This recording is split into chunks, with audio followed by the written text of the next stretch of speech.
Dans la fournaise Internet actuelle, il est très difficile d'y retrouver ses petits. Tous les citoyens ne maîtrisent pas le web, mais même les anciens sont en mesure de faire des recherches, se connecter sur des sites, envoyer des mails, et déposer des messages sur les réseaux sociaux.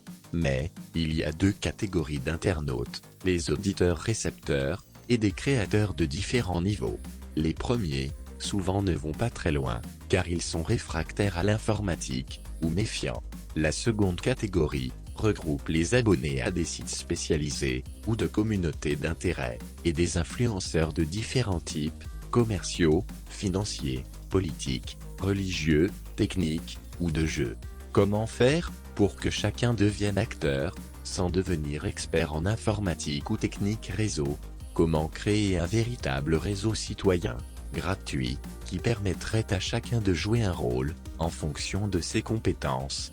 Pour cela, il faut une conception totalement différente de l'organisation du réseau social, qui sorte de la domination des GAFAM, et de la finance. Vous croyez qu'il n'y a pas d'autre solution que de passer par les réseaux sociaux des entreprises de technologie américaines?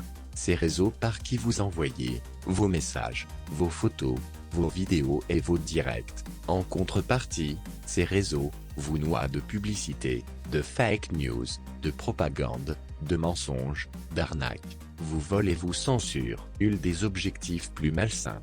Avec l'aide de l'intelligence artificielle, vos données empilées dans des big data sont traitées, afin de mettre en place des profils qui en savent plus sur vous que vous-même.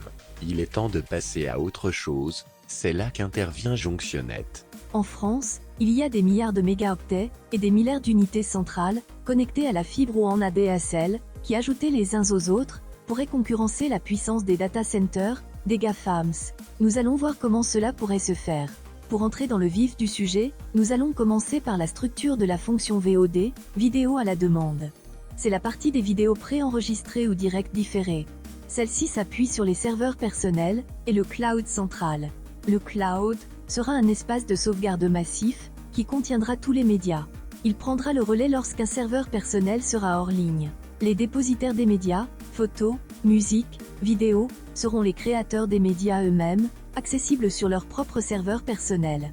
Chaque serveur personnel, sur ordinateur ou tablette, disposera d'une base média ou album, photos, sons, vidéos, ainsi que d'un serveur média, Servio, gratuit, pour la VOD locale, et un serveur de streaming gratuit, Larix Broadcaster, pour les directs. Chaque serveur personnel sera associé à un nom de domaine, les IP locales, du serveur média et du serveur de streaming, seront routés sur la box locale, afin d'être visibles du net. La base de médias locale sera clonée sur le cloud. Chaque nouveau média créé sur le serveur personnel sera déposé sur le cloud par le créateur, dans une base média identique à celle du serveur personnel.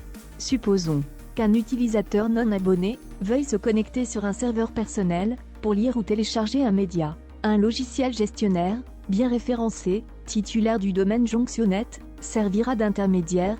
Toutes les recherches aboutiront sur ce site. Le sous-domaine de JonctionNet, qui est en fait le domaine d'un serveur personnel, servira à conduire la recherche vers le serveur personnel actif, ou vers le clone du cloud, si le serveur personnel est hors service. Regardons maintenant le logiciel indispensable des serveurs personnels.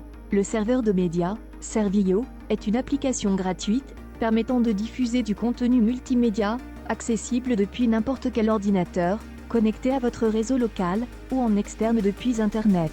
Téléchargeable pour PC, Mac, Linux, Android sur Google Play, et également pour Asus Store, le NES de MRDZ Cloud. Une interface web spécifique permet de lire vos fichiers depuis Internet, mais il est possible d'y accéder avec un navigateur. Entrons dans la partie principale, qui se nomme Servio Console. Celle-ci peut être accessible en local, ou depuis Internet après avoir routé l'IP local. Pour commencer, il nous faut partager les dossiers souhaités. On définit la catégorie du contenu, on choisit le dossier et le nom affiché. Il est conseillé de définir les options, comme cela, pour une meilleure lisibilité lors de la lecture. Cela prend un peu de temps, vu le nombre de choix à modifier, mais le jeu en vaut la chandelle.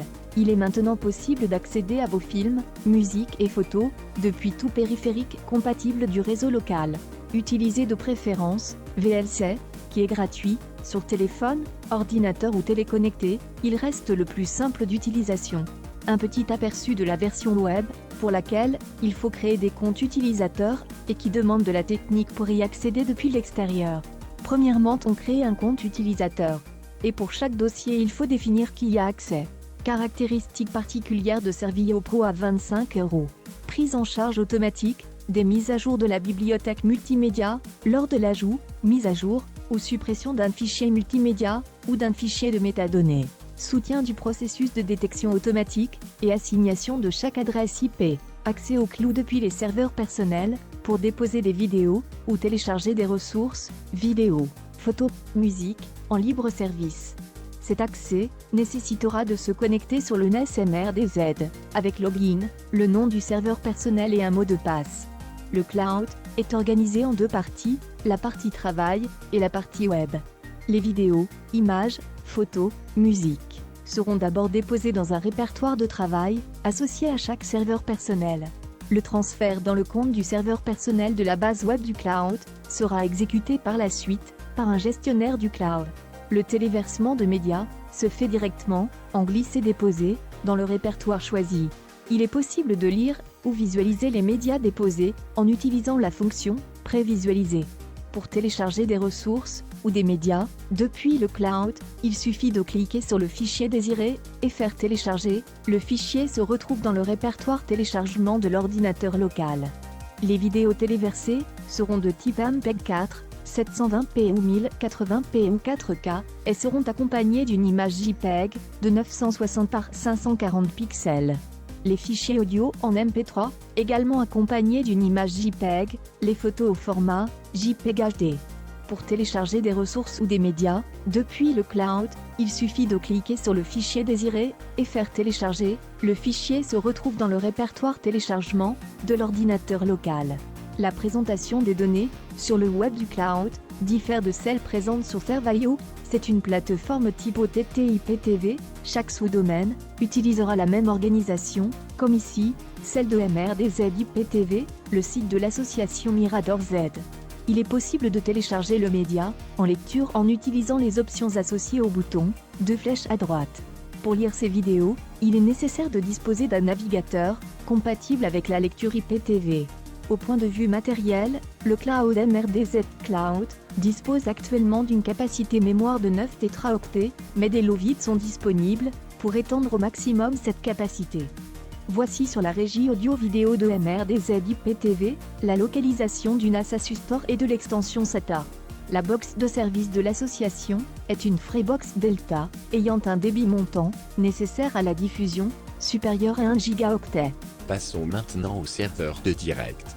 En fait, sur PC ou Mac, il se composera de deux logiciels qui devront fonctionner ensemble.